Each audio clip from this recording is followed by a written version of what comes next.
Hello, everyone. Welcome to a Friday live stream with Adam and Dannphan. I almost didn't think I was going to do the live stream today because we actually just got done recording a video together and I was already feeling tired. But we made it to the live stream a little bit late. Welcome, everyone. Hopefully you have topics to talk about. The panic ensues. Yeah, we were doing a video where we were going over like these Reddit threads and like just talking about them. Yeah. And that was fun. But, you know, it also, it takes a little bit of mental energy, you know? So much chat all at once. Well, I guess they're all figuring out that the stream is live now. Yeah. This is later than usual. Usually it's like 4 or 4:30. Now I did it at 5:05, which is an odd time. Tomorrow, May 21st, is going to be my 22nd birthday. Woo! Happy 20th birthday, then. Very late 20th birthday. Maybe he's not 22. Yeah. Oh, 20. No, sorry. Happy 21st birthday. Happy 21st birthday. Also, still very late. Not as late as the 20th. Not as late as the 20th, no. I got you there. Let me guess, lots of hot takes from Reddit. No. Well, we ignored maybe sort of. We ignored the comments. We ignored the comments section and we just gave our own opinions on their threads. There's some sludge to go through to find some interesting, reasonable people. Oh yeah. You know how Reddit is, guys. Like a bunch of the "Am I the asshole" thing is this guy mistook my my gender identity and then I shot him dead. Am I the asshole? It's like, was I bad for doing that? Should I have not unloaded my Glock on him? I followed him home. I intercepted his kids walking home from school and told them that their father misidentified my gender. For some reason, they didn't seem to know what I was talking about. This is so goofy. Hey, Jose's birthday is in 6 days. Woo! We got a lot of birthdays in the chat. Let's go, man. Let's go. Birthdays in the chat. Yeah, that's what I said. No, it's just people post. It's like, oh man, we got a bunch of pogs in the chat and whatever, people cheering. It's like birthdays in the chat. I don't know, man. What are you judging me for? But yeah, so I guess one thing I could do is just randomly go on Bounding into comics and just read headliners. Oh, the She-Hulk trailer came out recently, and people are saying that it's Uncanny Valley, which I would argue that it doesn't look that bad. I mean, I can kind of see what people are talking about when they say Uncanny Valley with the CGI, but I don't think it really looks that bad, especially in comparison to the Halo Cortana face that was awful. Wait, why would they do? I had to think about it for a second. I was wondering, why would they do CGI for just a green woman, but she has to also be muscular? Well, they made it so that she was super big, because She-Hulk is supposed to be I don't know, 8 feet tall or some shit. I don't know. Is she that big? I don't remember. I have She-Hulk comics, but they're buried. I watched a bunch of rock climbing videos. Don't ask me how I fell down that rabbit hole, but a bunch of the rock climbing girls are sort of muscled monsters, and they're not super tall necessarily, but you could just cast someone with that kind of physique, and then that could kind of be She-Hulk. Although she's got big knockers too, I guess. But I mean, they've invented balloons. You just figure it out. Yeah, when she's like in her normal form, she looks super short. She Almost wait, she almost has a supernaturally short, I might say. so she has a normal form in the show? Yeah, she did in the comics too. She did? Yeah. I didn't know that. I thought she was always stuck green. That was her thing. Maybe in the later runs they did something like that. I know when they made her Asian, they made it so that she transformed, but I have like the original comics. So okay. in the original, she gets a blood transfusion from Bruce, and like it gives her also the Hulk powers. But the Okay. difference is that when she is in her Hulk form, she's not like a rage monster. She actually has control over it. Yeah, But she's also not as strong as the Hulk. because there was a comic where she was like, she had a legal battle against Daredevil. And that was like an arc that they did, which sounds really like interesting, kind of, and like funny. Kind of interesting. Probably They're not both the most lures, action packed, but she was green and on the cover, so Right, I think I know the cover that you're referring to. Savage She-Hulk can change. Okay. I don't know what they're referring to, but yes. There you go. But yeah, the dialogue in the trailer was definitely cringe, and it feels like they just have this trend of whenever there's a female character in any show, they're just like, man, we got to make her as obnoxious as possible. She like really, she's really got to say annoying stuff all the time. Just be the most unlikable, insincere, just like every like. I mean, overall, I would say okay, maybe it doesn't look that bad, but I mean, you gotta just hope that the lines that they showed off in the trailer were like the only lines like that in the whole show that they just cherry picked. I don't know if I would hope that. Any Marvel property just seems like it's just set up all to fail, right? Yeah. She-Hulk could have been good though. I mean, in another world.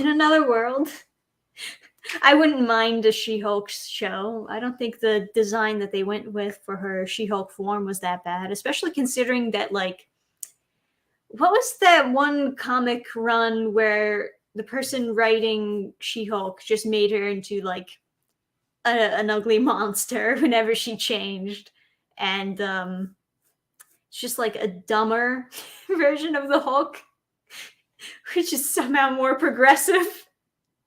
Even though she used to be able to change and have control over it, they like decided to take that away from her. They just want to make a female Hulk instead of She-Hulk. I can't say for sure, but for some reason I keep on thinking that Mariko Tamaki wrote that, and now I have to look it up to make sure. Is that the Mariko Tamaki The last thing I heard, there was like an Asian She-Hulk run. Oh my god! I think it was Mariko Tamaki. Oh god, it was! Why would they ever give her a She-Hulk book? Who's that?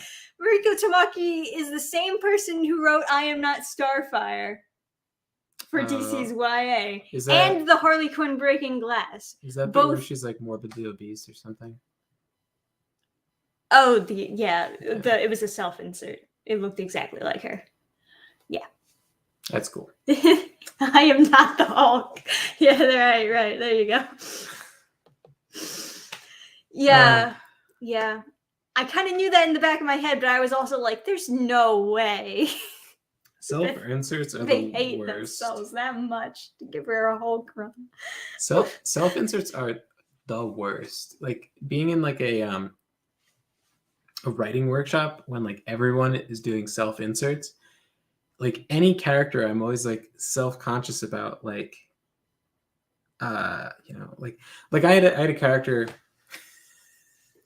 talk like a first-person character. It's not a self-insert, but like the character says something like "I'm jacked" or something like that, or whatever. Like, okay, I'm a buff boy. Yeah, so someone gave me back the feedback, and they wrote like cutting through the paper with their pen. "No, you're not!" with exclamation mark. It was like, calm down. It's a character.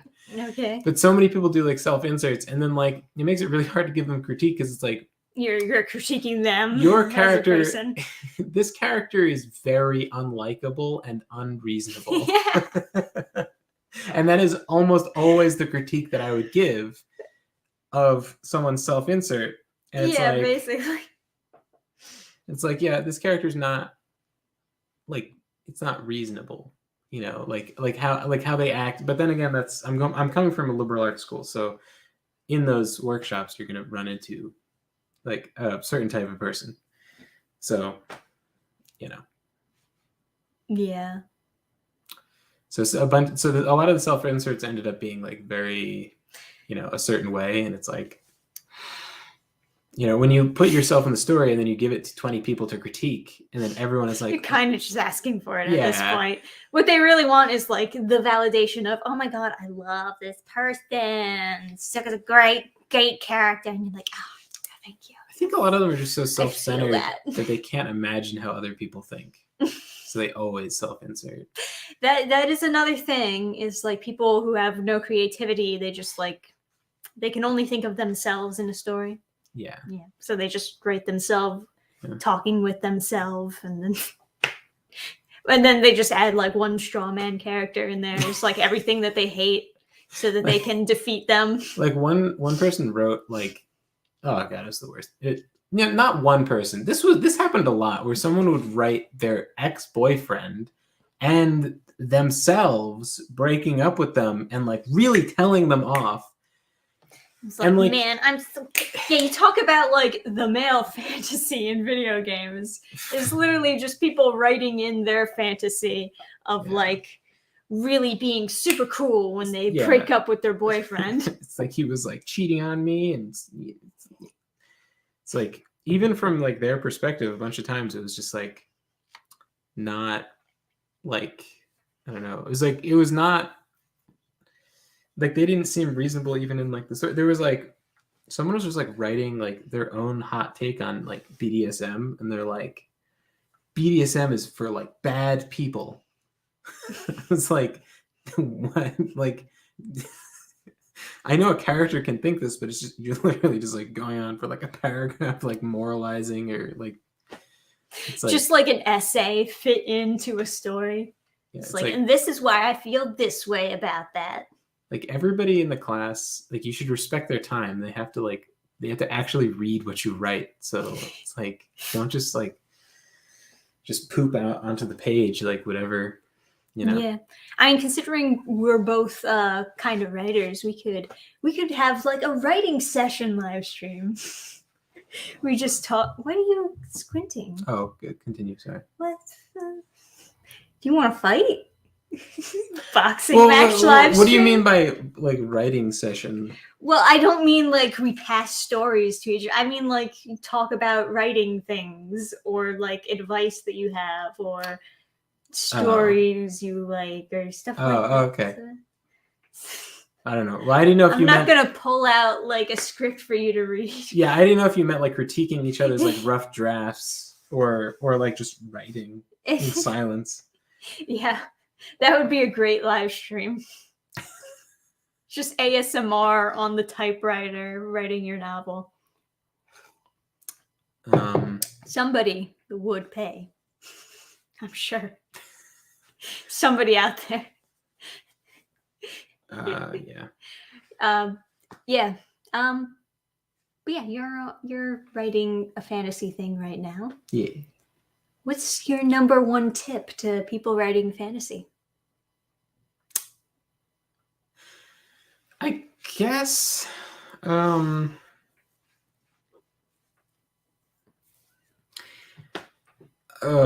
don't know. I mean, I guess learn a bunch of history stuff. Yeah. Like what I do is I, just because I'm a goddamn nerd and I've been watching like, you know, Lindy Beige and all those like Metatron and Scala Gladiatoria and you know, like whatever, like, you know, all the different the channels you'd imagine, right? Like I just know a bunch of like medieval stuff, but I think it helps to get lots of information from different sources and just kind of bombard yourself with information lots of information and random information, because you don't actually know what you need to know. And then once you have this giant boatload of information, remember that it's not all important. So, and it doesn't all have to be accurate, because when you're writing fantasy, it all has to make sense, but it doesn't have to be 100% accurate, especially with things that don't seem like they would work that way. So you kind of should still be sort of picky with like what true information you give, because like reality doesn't always like seem real. So like people, so like in writing workshops, I would just write my own words, right? Like for a character, I would just be like, as a filler, and then I just wouldn't get around to changing. I would just write it how I would say it, right? Or I would put a thought in there that's like a real thought that I would have in the situation, or have had, right? And then people would say, this character's unrealistic, this dialogue doesn't, no one thinks like this. Right. It's like, okay. But, you know, someone else was saying, like, don't use magic to solve all your problems, and the Deus Ex Machina. And I thought that was interesting because earlier today we were talking about magic systems and like how much do you really need to plan out a whole entire magic system. Some people get like really into that type of stuff, like how they want magic to work in their universe. And that's kind of intimidating for me when I go to write fantasy stuff, because I really prefer soft world building when it comes to magic systems. I'm not a very technical or tactical thinking person in that regard. Revzet asking, what's the biggest difference between writing a book versus writing a comic for you? I think writing a book, you get to be a lot more descriptive and in depth with like what characters are thinking and what they're seeing and experiencing. While as writing a comic, you let the art speak a lot for you. You also want to chop down the dialogue to be like as precise as possible, because you don't want the page to ever be too wordy or for them to ever you want them to say, if they can say something in 2 words, then you have them say it in 2 words, basically. Yeah, I think also you can make people spend a lot more time on stuff in a comic. So if you want a piece of dialogue to be like really punchy, or like have people linger on a certain word or something, you just put it on the panel like alone with just a cool picture. So they'll look over the picture, be like kind of a complicated picture. They look over the picture and they go back to the word bubble. So then they end up reading it twice. So, and then also the comic, the audience is kind of like putting a lot of it together themselves. So there's like, maybe there's like less to have to spell out. I like writing writing books better, but there's something interesting about comics too. Yeah, for sure. Because we were doing a comic together where he was primarily being the writer, and he was trying to figure out how to do scripts, and that was a whole experience. Yeah, I was saying like you're my translator. Translating everything to pages. I think I'm getting like, as we were going through it, I think I was getting better at putting it into a form that was more easy to convert, but you're definitely like an important part of that equation. So someone was asking, how do you research an orc, by the way? And I actually do have an answer to that.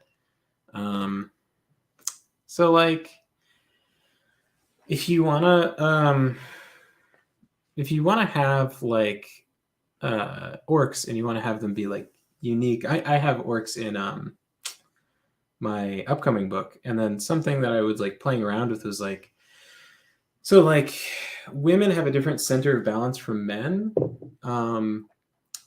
because of like the weight distribution. So like women can lean out further and then come back without tipping over, whereas men, I guess, have more weight in their chest or something. I don't know why that is, but I've tested it with a bunch of different people, and like typically, so like when you're like, if you're thrusting with a sword, you'd lean out a certain extent, and then typically women can lean out like a decent bit further. So that's like your weight distribution. And then when you look at like gorillas, which are another bipedal creature, that when they throw things, they fall over. So like when they fling poop, they like fall forward and then get themselves back up. So it's not really an effective like fighting strategy for them to throw stuff, whereas humans can throw stuff and obviously not fall over because we have baseball and they're not like on the ground. Yeah. So if you want to like research orcs, I would say look up hours of footage of kangaroos and gorillas and other bipedal things. And then if you find something interesting, like how gorillas can't stay standing after they throw stuff, and you decide that would be a good weakness to give to an orc, then you found it. You found a unique little thing to make your orcs a little unique. There you go. You always take from real life, even if you're putting together fantasy creatures. It's like, you know, dragons are basically a combination of what lizards and bats, and made extra large with fire. I guess, yeah. But you know, there's a lot of thought that gets put into fantasy creatures, but overall it's all taken from real life. Yes. And thoughts on narration boxes in comics. I'm very against narration boxes. If you can help not putting one there, I'd say don't put one there. But you know, some people like them. Some people like the transition boxes or the time boxes or the. I think for mostly you usually don't need them, and if you can get away without putting one there, you're probably better off without it. Yeah. What's your opinion, Adam? I think they're pretty cozy. I like when you're like going through like different wide shots of like a city or something, or like, you know, Batman's telling me about like crime or some shit. I like them sometimes when it's like, you know, you're settling into the setting, you're kind of like you're sort of getting a visual feel for how the style of the comic is and what's going on. Like if they're going like if it's like a space station or something, and they're just showing you different scenes of people living in the space station, and then they show little narration boxes. That's cool. I find that very cozy. You have showed me pictures of panels and like that are giant with so much text that I would hate. Yes. But like the art has no purpose whatsoever. Like there isn't art. Like you showed me one page. I don't know what it was, like a manga or something, where there's just the entire page is just text. Oh, that was the Hunter x Hunter one. That's like a famous example of like just kill me. But there are ones from like American comics too that are just equally as bad. I also think that when you have a character using narration boxes to give you his like hot take on society, like he's giving you his like Unabomber's manifesto, it's like, all right, okay, buddy. Yeah, it's usually not that deep, and it's usually like the writer like, well, that's a really like deep thing to say. Yeah, it's usually not. Well, what would make people question life? There you go. There you go. Hashtag I'm 13 and this is deep. It's perfect.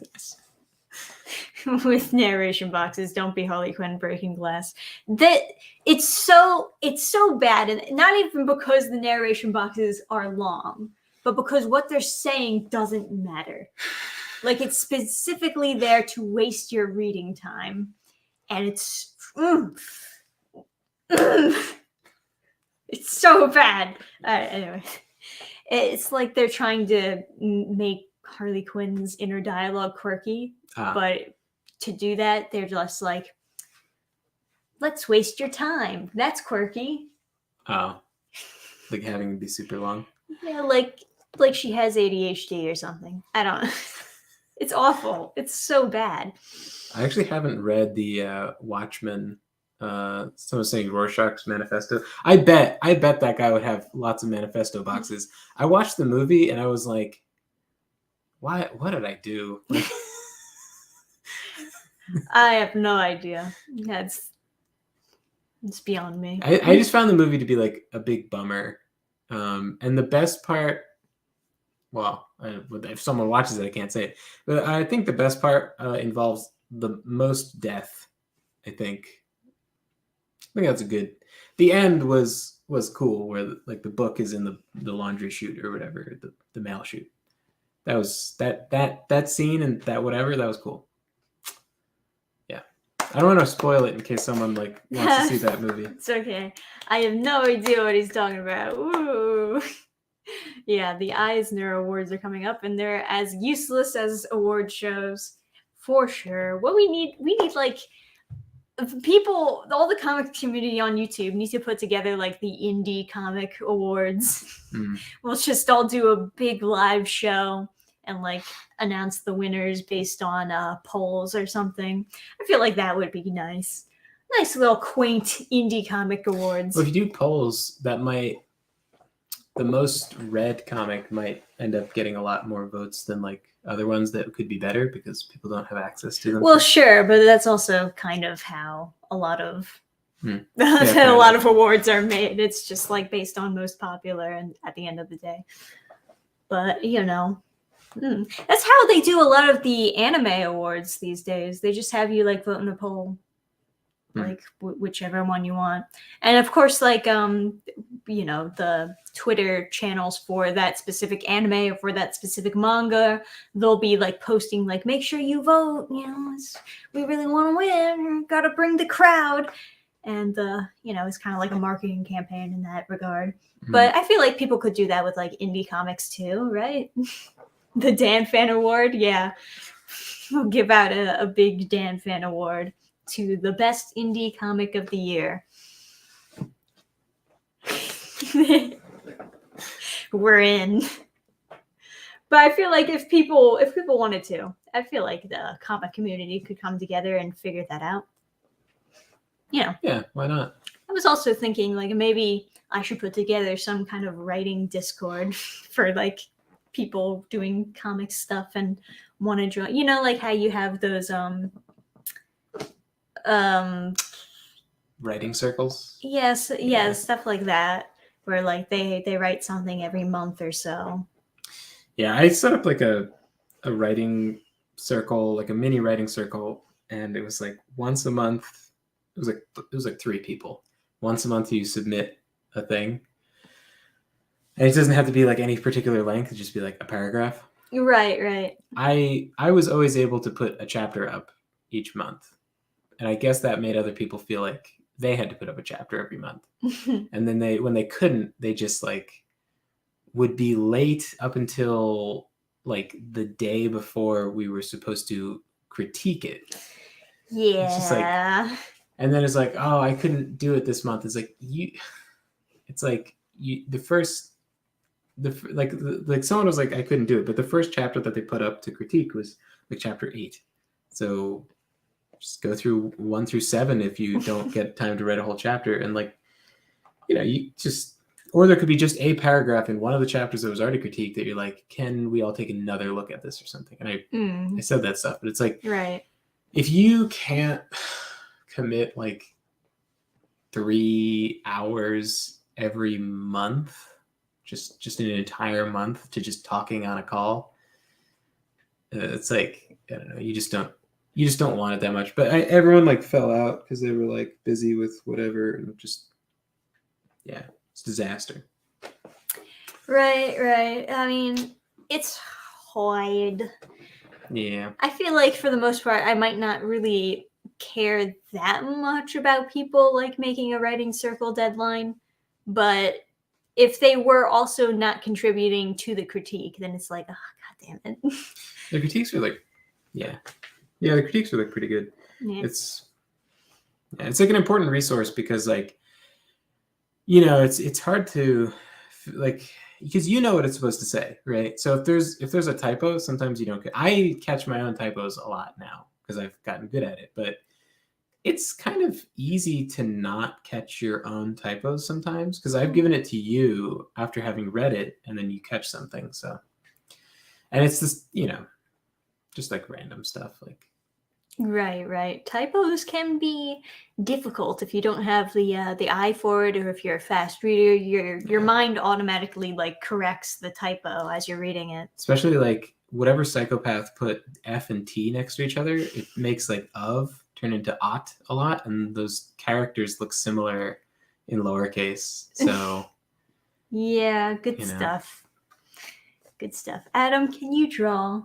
We got a question. I can. Can you draw? I'm a renowned artist. Oh yeah. Now we're making a comic together. Mm-hmm. It's not announced yet. Right. But we are. Well, we announced it, but it's not like officially announced, right? So you guys can decide who should do the art. I won't be offended, but if you say that you should be Trisha's art, but why don't we show a sample of your art, and then we can show a sample of my, or no, we can do my art first, and then Let's look at your Twitter. I feel like a teacher is like get about to like yell at me. Let's look at your Twitter. Let's look at what you have to offer to the world. There it is. Now everyone can see. Exposed. Where is your art? You passed it for sure. No, it's probably like because you added me or something, so it's like a reply or something. There you go. So we have this. So then, do you want to show the original? Do you want to show the some of my art? Yeah. So, well, no, let people ruminate on it first. Oh yeah, of course. Yes. We want them to be able to see all the detail. Yeah. Yeah, it's good stuff. So obviously, this is a fan art of Sonic City Witch. This isn't original. Mm-hmm. Although it's for sale. You might be you might be tempted to think this is the this is original art. This is actually fan art. I'll be selling the NFT.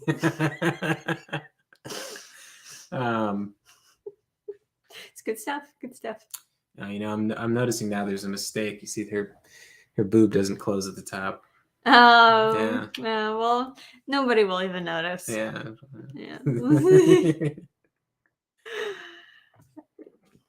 Look at my art. Once it actually loads. There you go.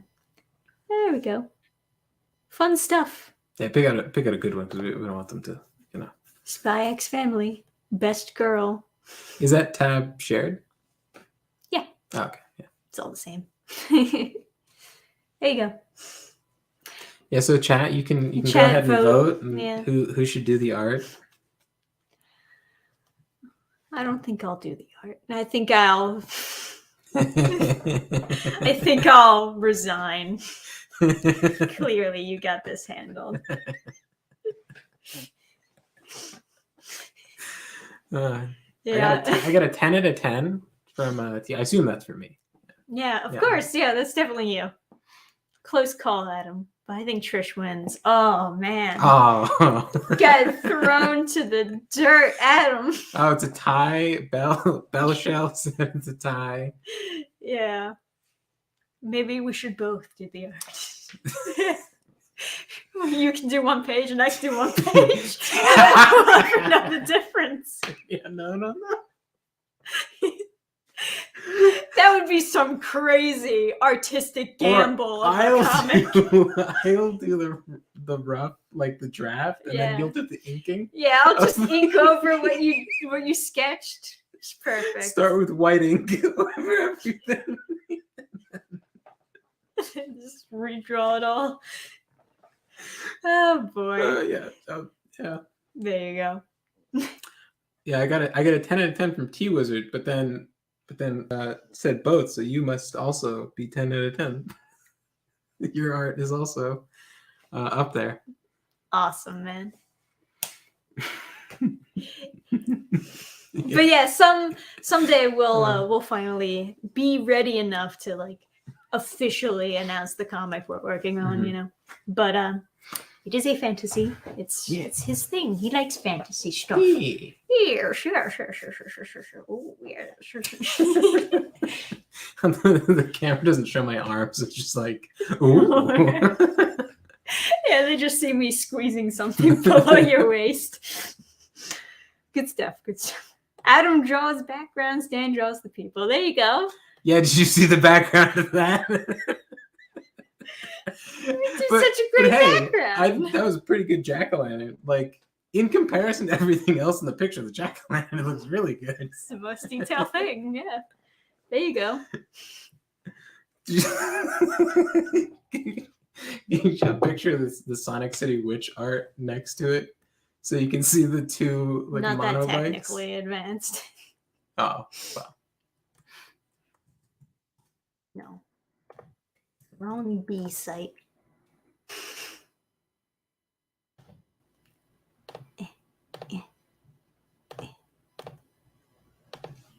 There you go. So yeah, you see how it has the monocycle or whatever they're called. It has The like wheelie bike. it has like the bird beak. You can see that I integrated that bird beak design in my fan art. Yes, Yeah. yes. Very highbrow stuff, yes. Well, what else is going, huh? I'm almost done the Oh Girl 2 campaign. I'm down my last box of books. It's almost all done. Woo! Yay! Then I'll have all this time to question my life choices. Well, after that, then I'll be putting up the digital version on the site and, a few other things a few other physical items that I can And the extra out there. The extras. Valentine's Day cards. Yeah, I got way. They overprinted Valentine's Day cards To-do for list? sure. You. Yeah, you That's my like that favorite. one? Yeah. Have you seen all of the other ones? I just saw like briefly because when I was looking up reference material for my art, I came across the cards from like the Kickstarter or whatever. There's 3 cards. There was like the to-do list you. Yeah. Then there was the one with the Mario on a giant sundae, and it says "Lick me till ice cream." Yeah. That one was actually lewd. And then the octopi. And then the "You Octopi My Heart." Yeah. Oh yeah, I did hear about Ugly Sonic in that movie.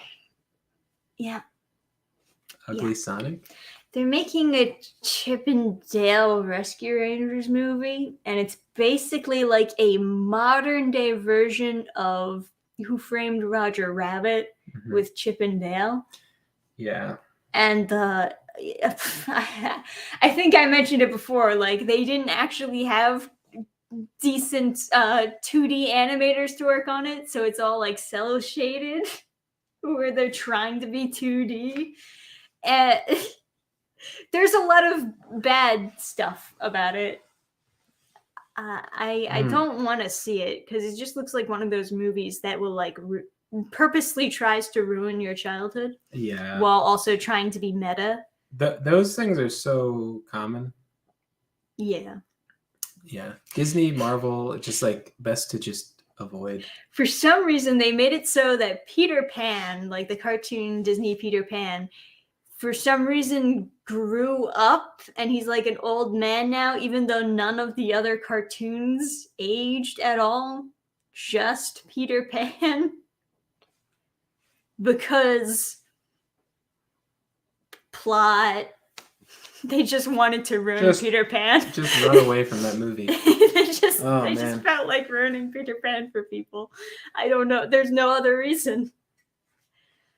Yeah. Yeah, movie's too meta by the looks of it. Too meta in a like spiteful way too. But yeah, they put Ugly Sonic in that movie. Yeah, like the next generation, like we were like I was like talking to my grandpa, and I was like, oh wow, like World War II, like oh you were like on a boat, and you like anti-aircraft guns. Oh, did you ever shoot down a plane? Right. Then like the next generation is gonna be like, oh. Wow, okay. Wow. Wait, why did they make movies like that? Why? It's like, oh. Oh, so you guys suck. So did you like those movies? No. It's not like that. It's not like that, yeah, son. These were during times of good movie famine. They were dark ages. This was during the culture war when they made movies and TV shows purposely bad to punish people for being white. Being white, yeah, just like. Oh God, what dark ages we live in. But yeah, that's why we gotta make our own stories, babe. Yes. We have an obligation. Yeah, no, it feels really good to like make positive stuff and put it out there in the world that's like not meant to spite the people reading it. And it also feels really good to support people making good stuff. Like more than ever before, like it used to be this big cynicism of like consumerism and like, oh, you're just like gluttoning for more entertainment. But now it's like, if someone makes good entertainment, it's like, oh, I'm like so grateful to be able to give them money. It's yeah, like, right. Take this money and make more. Please make more. Take it all. Yeah. Just make good content. We're in a time of famine. We need it. Yeah, like writing Treading Water and having people be like, oh, this put me in a good mood. Oh, I really enjoyed it. It's like, it makes me happy because I know there's so many things out there that like are written to put you in a bad mood. Yeah. Like it feels like I'm like fixing something by just putting out more things you can consume without having your whole day get ruined. So many times have I come across like stuff like that and just, Content famine is hard. Them disrespecting Peter Pan was all the reason for me not to watch it. Yeah. As someone who didn't even really like the original Disney Peter Pan movie that much, I still like feel like that's so spiteful. That's so mean to just like. I was so like in elementary school we were all given like you had to do a biography like of someone, and like everybody got pretty like softball people, but they just like had the guy who wrote Peter Pan, like his biography was just there in the list, and I just like it was like the last one there, and I was like, oh yeah, I like Peter Pan kind of. Mm-hmm. And his life was like it's hard life. The most like it was brutal. The autobiography starts off with like his mother dying, and then the neighbor starts like taking care of him. Is like, you have to stop crying now, like the moment that she died. Okay. And then like he adopted all these kids, and he was like this like loving parent to them or whatever. And then whatever. No, it's such a long story. There's all these kids, and they all have these stories and everything. Right. And one way or other, they all die, right? They go to war, they get sick, all the kids die. And he remembers them as they were kids. And then when he wrote Peter Pan, those are the kids on the island. He put them all on the island so that they would be kids forever and they'd be happy forever.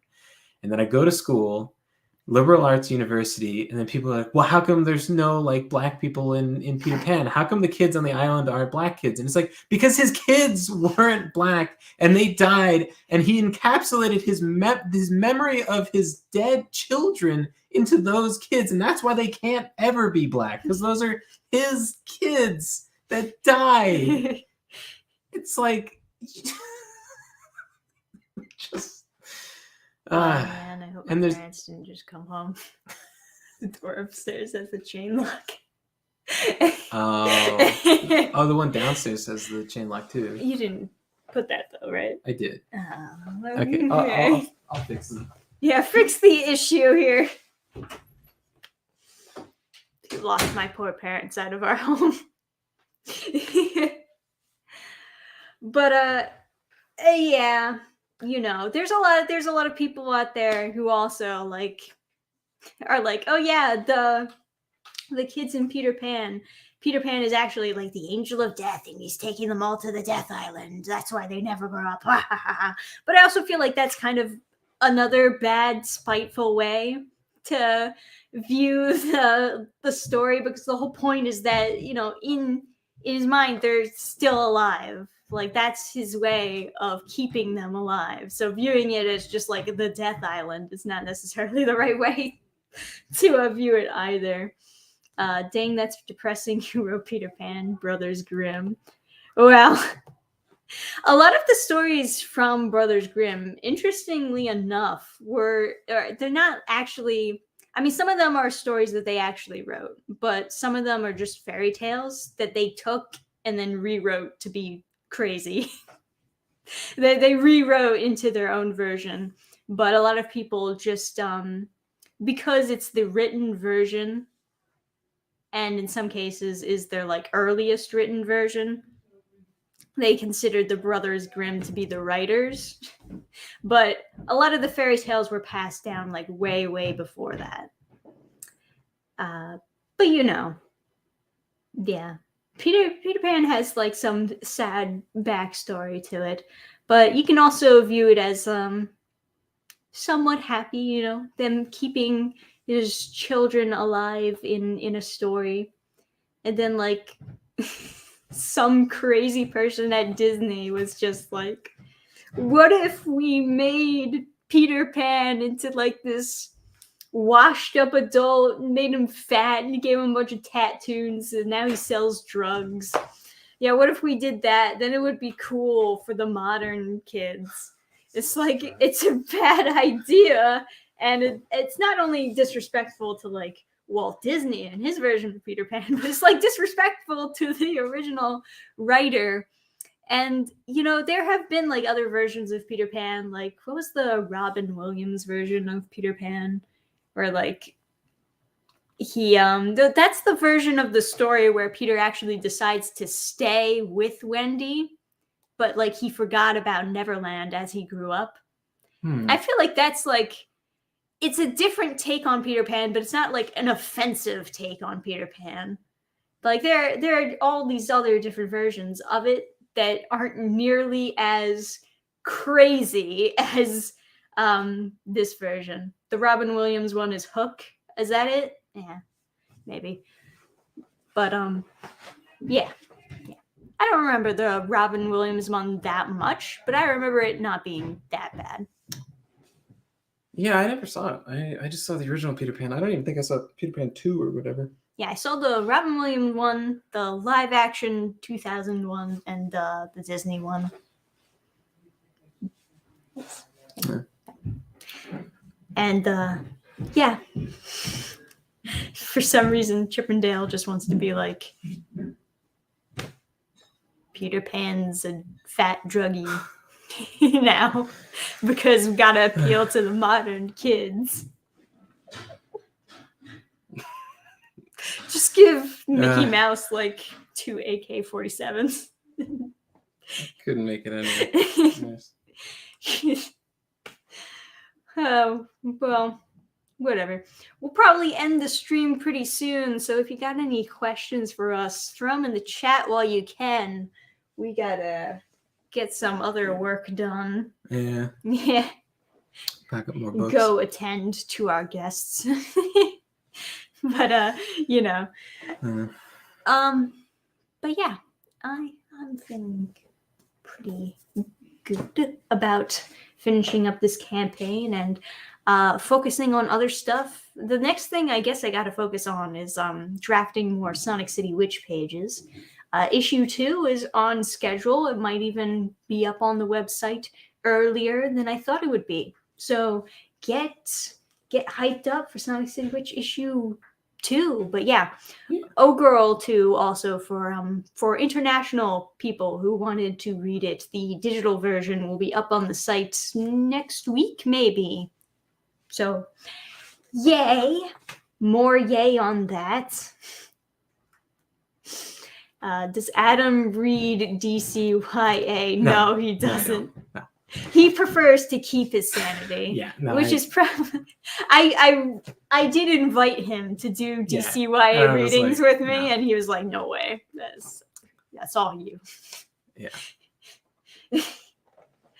Hey Adam, you have any writing tips? No. No, I don't know. Homebrew animations that are amazing and well done. Try no evil. Okay. I don't know. Writing tips? I don't know. Don't be bad. Yeah, No, just like get feedback and like get a lot of feedback, take criticism well, and work at it a lot. It's hard to give advice on writing because everything can be done too much and not enough. So it's like, yeah, get feedback, but then also people who give you feedback aren't necessarily always correct. Feedback is so complicated because you need it. You need lots of it, right? And then you also need the ability to tell if they're correct or not. And then, you need to be able to trust yourself and then not be wrong. The important thing about feedback is understanding why they feel a certain way. Yeah. And it's overall going to be your decision how you decide to implement the feedback. Like, I hate it when people give me feedback and they tell me what to write or tell me how to fix something. It's like, no. I'll decide how to fix it. You just tell me what you didn't like and why you didn't like it, and I'll figure out how to fix it. Yeah, unless they're like a writer and they, but it's like when I try not to do that. When I give feedback, it's like, well, what I would do is this, and that's not necessarily what you should do, but it's like, yeah, it's like, yeah, because you're going to get lots of feedback where someone will say that they have a problem with this part, and then they might not even be correct, right? Because giving feedback and like critically assessing something is a skill. So right, they might think that a character. Some people just like say, "I don't like this because it's bad," and they can't really actually explain. So it's just like, I don't know, it's bad. Yeah, so like imagine that a character is like unlikable, right? Are they unlikable because they're too mean, or because you didn't make them seem reasonable enough when they were being mean? So right, there you go. That's fair. What's worse, Gotham High or I Am Not Starfire? Definitely Gotham High. Although Gotham High is funny, I'll give it that. All right, guys. Thanks for joining us on a Friday live stream. We'll catch you next time. New videos and new DCYA graphic novel readings coming next week, so keep an eye out for those. Oh Girl 2 campaign almost done. And yes, goodbye and good night, everyone. Hang in there, kittens.